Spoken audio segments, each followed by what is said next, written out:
He was hired to win, but they won't stop talking about his skin. Mike McDaniel, the new head coach of the Miami Dolphins, says the hyper-focus on his race is weird. The team announced their new hire yesterday amid controversy surrounding the termination of previous head coach Brian Flores. Flores, a black man, is suing the NFL for racial discrimination. I wonder, Mike, tell the truth, has it been very odd? It's been very odd, to tell you the truth. This idea of identifying as something, I identify as a human being. I've never, and my dad's black. It's weird that it comes up because I've just tried to be a good person. I don't have any real experience with racism. I know my mom experienced it when she married my dad. I know my dad experienced it, and that's in my family, but I guess that makes me a human being that can identify with other people's problems. Wow. Identifies as a human being? Where do you get off? You can't do that today. You got to tick off a box and join a team, or just like that default thumbs up emoji, you're racist. And you'll be in good company with the woke sports site Deadspin. Back in January, their lazy writers published a hit piece on Mike referring to him as just another young white guy, not qualified to be a head coach. They argued the NFL should focus on black candidates more deserving of the job. After learning McDaniel was in fact biracial, they were forced to update the story days later. So good for Mike for not playing the identity politics game. But here's a crazy idea. Hire him and let him prove if he's qualified or not. I'm not saying coaching football is an easy job, but I've seen 12-year-olds who are amazing at playing Madden. And chances are there's always going to be someone more deserving of a job than the person hired, especially if you're the president of the United States. See how I worked a little anti-Biden stuff into there, Tyrus, huh? You like that? Well done. Thank you. That's why, I make the big bucks around here.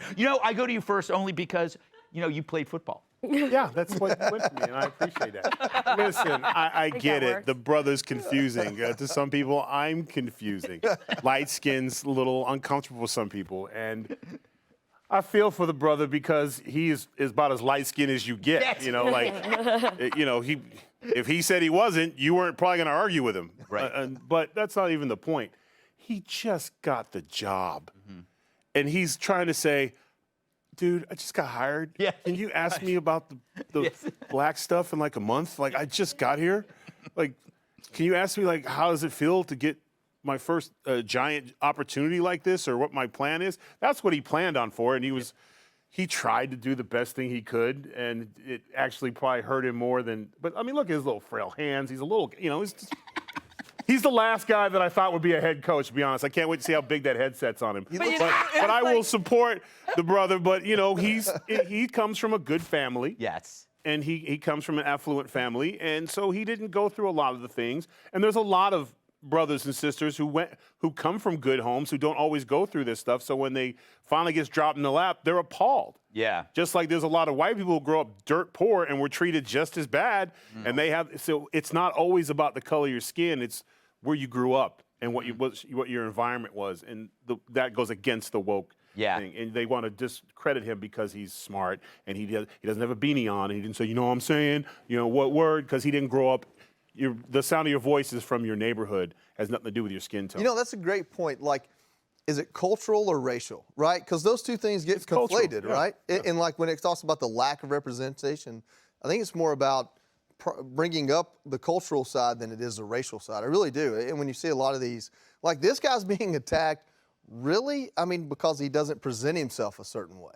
And, you could see he was really struggling just to stretch it and just to appeal and just to talk to them. And he was stretching. He was trying to push for an answer to give them. But why do we have to cave to the paranoid, race mongers in the crowd who were just always looking to have a fight about something? And they're basically racial bullies, right? I mean, so we get it. We get that it's an issue. But this guy, he just proved he's like, can we just move on? Can the whole country move on? Yeah, he's damned if he does, damned if he doesn't. That article, it was crazy. That guy he just really thought he had something there. And just reading it with the correction, you think about, so what does that mean about the author's point? Yeah. That he half deserves it? Yes. It doesn't make, if you follow his premise, it sounds ridiculous, but that's exactly what he's saying. Well, Kat, you identify as a half veteran. I am. I That's do. right. That's right. Yeah. Yeah, married into I'm it. half a veteran. That's you get married to a veteran, you become half a veteran. It's math. Exactly. And I'm not also half a stupid. veteran. For different reasons. You worked for that half. Or he saved that half. You saved that half. Yes.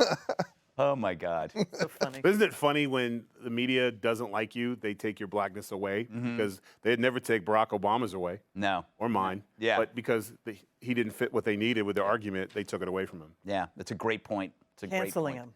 Canceling. Okay. Just the black part. Yes. Coming up, more people pretend they're Hulk Hogan while trying to strong-arm Joe Rogan. Hey, Sean Hannity here. Hey, click here to subscribe to Fox News YouTube page and catch our hottest interviews and most compelling analysis. You will not get it anywhere else.